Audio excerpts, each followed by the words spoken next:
Hi everyone, welcome to the muster drill. I'm Scott and we've got cancellations all over the place and the cruise lines are updating the vaccine guidelines.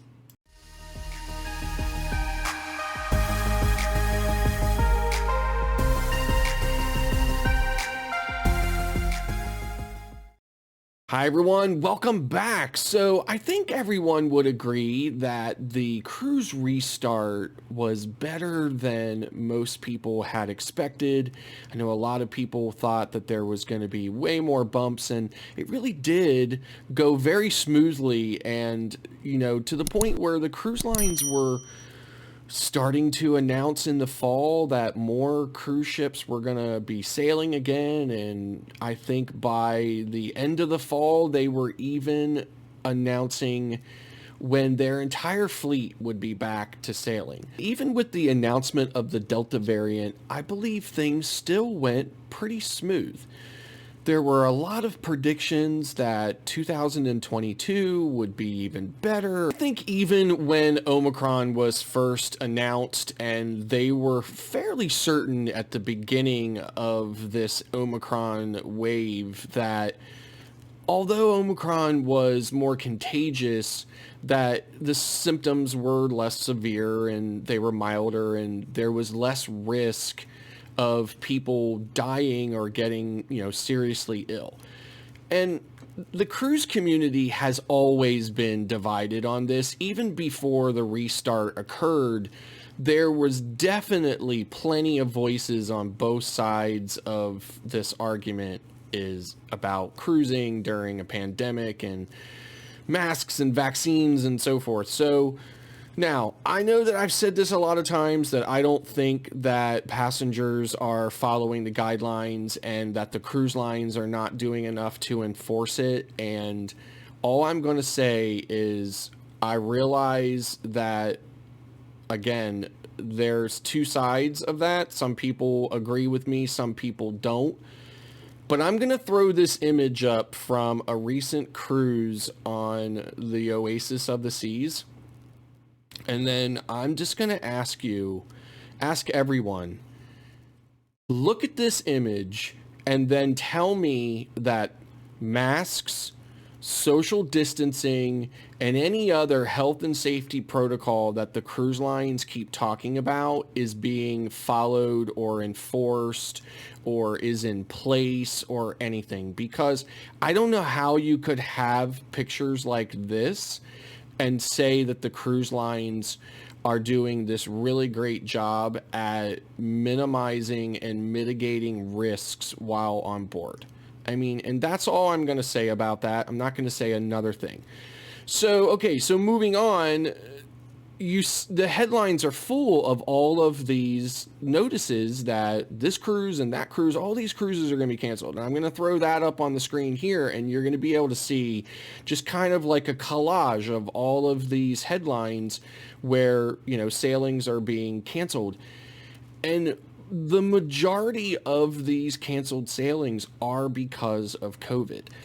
I've been a member of quite a few Facebook cruise groups, and there's a single theme that I have seen in most of them, and that is during these sailings, we're seeing a lot of crew members kind of drop off in very early on in the cruise, and shows are being canceled, and crew members are being quarantined. The band is playing less or not playing at all, or it's got less people in it, and some shows have been canceled where the cruise lines have done what they can to try to continue to keep things running. But I've just been seeing this more and more in these groups where every single sailing is down somehow, the entertainment is out or whatever. So, and this is all because of COVID. So, I mean, and it's not surprising because I've said this 1,000 times. The cruise lines go on the news, or they go, somebody that is advocating for the cruise lines, they go in front of a camera or they go on the record and in the narrative of some article, and they say we have the protocols. Yeah, but they're not being followed. So, I mean, that's just basic common sense. You can have the protocols, but if you don't follow them and enforce them, then they might as well not exist. I've been reading a lot of the data from all these studies, and I really do believe that Omicron, high transmissibility and so forth, I really believe it is going to burn through the population way faster, and there is mounting evidence that, at least in the short term, so with a combination of vaccination and boosters and natural infection antibodies, there is a high probability that if you are in all three of those categories, if you've been vaccinated, boosted, and you've been suffered a recent infection, you are virtually certain to not get COVID or even spread COVID in a very short term. So they say 3 to 6 months. It's probably more to like 3 to 4 months that you are, at your least risk of any of it. And it's highly unlikely that you're going to catch COVID again or spread it. So that's kind of like your comfort zone there. In that time frame, you can do a lot. You can go to eat, you can, get on a cruise, you can do all these things, and you can do it with a certain level of invincibility, I believe, in my opinion. Following statement by the CDC that they are going to update what is considered fully vaccinated to include a booster. The cruise lines are going to adopt that policy as well. And let's just say for 1 minute that the cruise lines didn't. Let's just say the cruise lines say, we're not going to adopt that. We're just going to stick with what we have.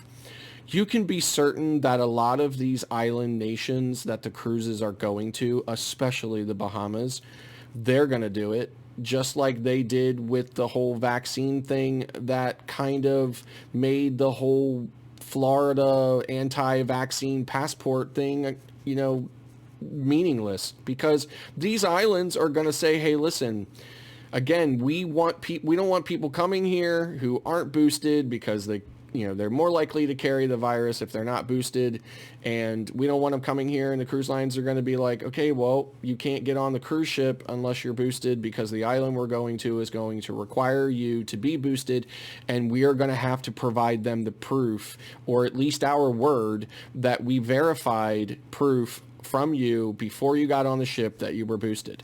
So it's just going to be this continuous cat and mouse game with a divided community where half the people are happy with that and, willing to do it, no problem. And the other half are going to be yelling and screaming and making, statements either that they're not happy about it or they're just not going to cruise at all until everything can be exactly the way it was. Again, I'm going to say what I always say. I love cruising. I think cruising is the best vacation there is. I believe in every aspect of cruising, and I do not believe that there is another type of vacation out there that is a better value or offers as much options or possibilities as a cruise.